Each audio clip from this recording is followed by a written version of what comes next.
Mesdames, Mesdemoiselles, Messieurs, tous en vos rangs, titres, grades et qualités. Cette tâche qui m'incombe ce matin de présenter les manques à gagner et pertes pour l'État haïtien, calqués sur les rapports d'enquête publiés par l'USCC pour les 5 dernières années, soit de 2020 à 2025, se révèle être plus qu'un travail statistique. C'est un miroir. Un miroir qui reflète une réalité alarmante, qui nous force à regarder en face les conséquences désastreuses de ce mal endémique qu'est la corruption. Les chiffres, dit-on, révèlent l'essence même des choses. Dans ce rapport, il représente le coût de la corruption qui n'est plus une estimation vague. Pour ces 5 dernières années, il est mesuré, documenté et impossible à ignorer.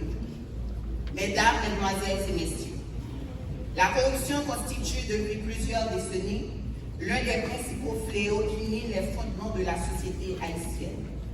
Elle s'impose comme un phénomène systémique, complexe et profondément enraciné dans les pratiques administratives, juridiques, économiques et politiques du pays.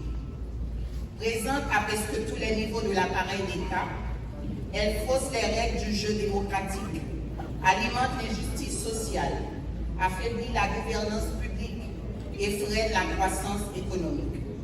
Ce phénomène, bien que souvent banalisé, engendre des pertes considérables pour l'État et prive la population des services essentiels auxquels elle a droit. Malgré un arsenal normatif et institutionnel, la corruption continue de générer d'énormes pertes économiques et sociales pour l'État haïtien. Les ressources publiques, au lieu d'être investies dans des programmes structurants tels que l'éducation, la santé, les infrastructures ou l'emploi, se retrouvent souvent détournées au profit d'intérêts particuliers, compromettant ainsi la satisfaction des besoins collectifs. L'USCC n'a jamais ménagé ses efforts visant à assainir l'administration publique de ce fléau dévastateur. En effet, pour les 5 dernières années, 63 rapports d'enquête, sans parler des 5 qui ont été publiés hier, ce qui représente environ 57,8% du total des rapports publiés à l'issue d'investigations rigoureuses depuis la création de l'institution en 2004.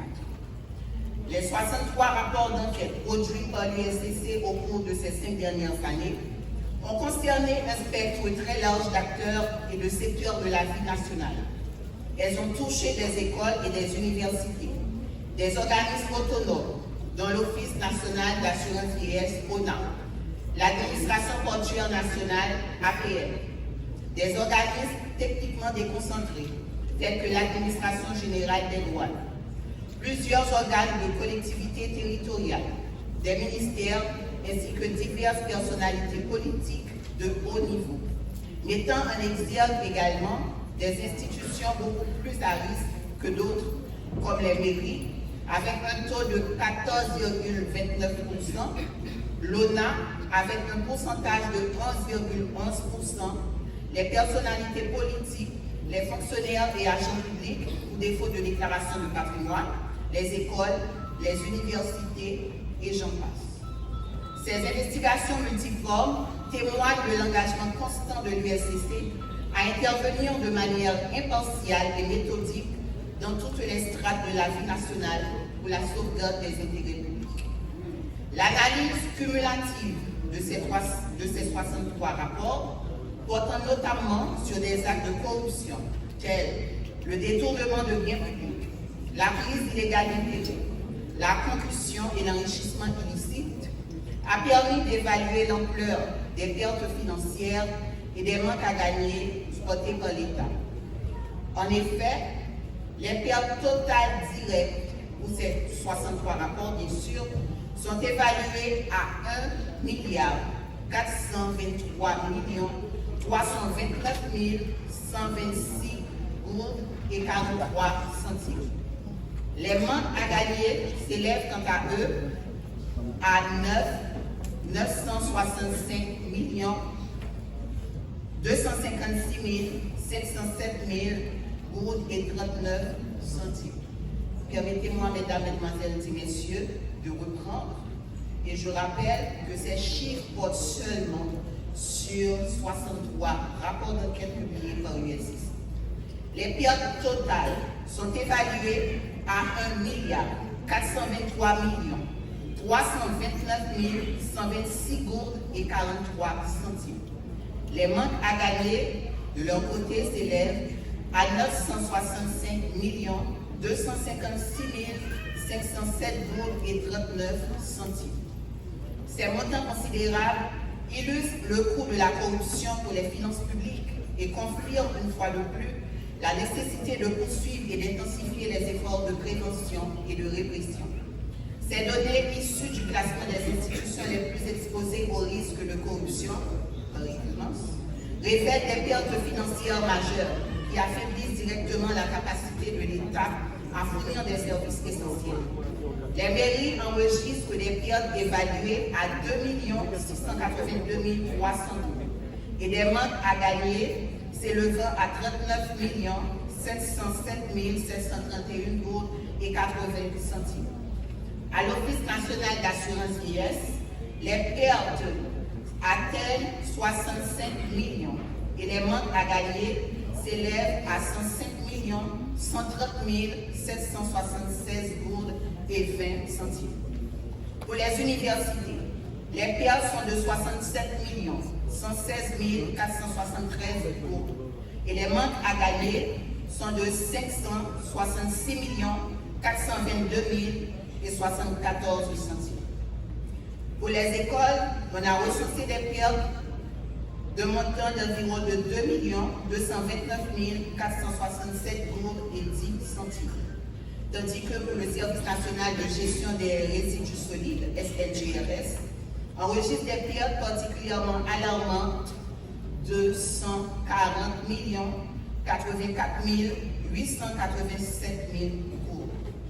L'ensemble de ces pertes réparties en des secteurs vitaux comme la gouvernance locale, l'éducation, la protection sociale et la gestion des déchets illustrent un affaiblissement structurel des finances publiques et une fragilisation globale de l'appareil étatique. Mesdames, mesdemoiselles et messieurs, les chiffres parlent et ce qu'ils disent aujourd'hui traduisent une réalité où les montants détournés constituent un frein majeur au développement, un obstacle durable à la stabilité économique d'Haïti. Aujourd'hui, nous assistons à une déshumanisation de la population. Ses droits les plus élémentaires ne sont pas respectés. Plus que jamais, la lutte contre la corruption demeure incontournable et nécessite l'apport de tous. Vous, jeunes, cette année encore, vous êtes au cœur de cette réflexion universelle de lutte anticorruption. Vous êtes à la fois les principales victimes des dérives de la corruption et en même temps, vous demeurez la principale force de changement capable de transformer les pratiques de gouvernance et d'œuvrer dans la construction d'une culture d'intégrité. Chaque détournement de fonds publics représente une salle de classe non construite, un hôpital sans matériel, une route abandonnée, un emploi perdu, des droits bafoués. Chaque chiffre, chaque nombre évoqué ici représente une vie difficile, une famille éparpillée, un rêve brisé. Aujourd'hui, l'ULCC, au-delà des mots, a voulu chiffrer les impacts de la corruption, ses ramifications nombreuses, mais mettre également le droit sur cette nécessité qui nous incombe de la combattre sur tous les fronts. Ce cycle infernal doit être brisé pour que les générations futures puissent vivre dans un pays plus juste, plus stable et prospère, capable d'offrir à chacun une chance réelle de réussir. Il va sans dire que l'image envoyée par ce miroir, elle est laide, décevante et préoccupante. Elle est aussi un appel à s'unir pour cette lutte commune, où chaque institution, dans sa sphère d'intervention, doit s'acquitter de ses obligations pour la contrecarrer, pour juger ceux qui doivent l'être, et à constituer, somme toute, un rempart de dissuasion. Et bien sûr, à l'ULCC, on va continuer d'assaillir. Je vous remercie.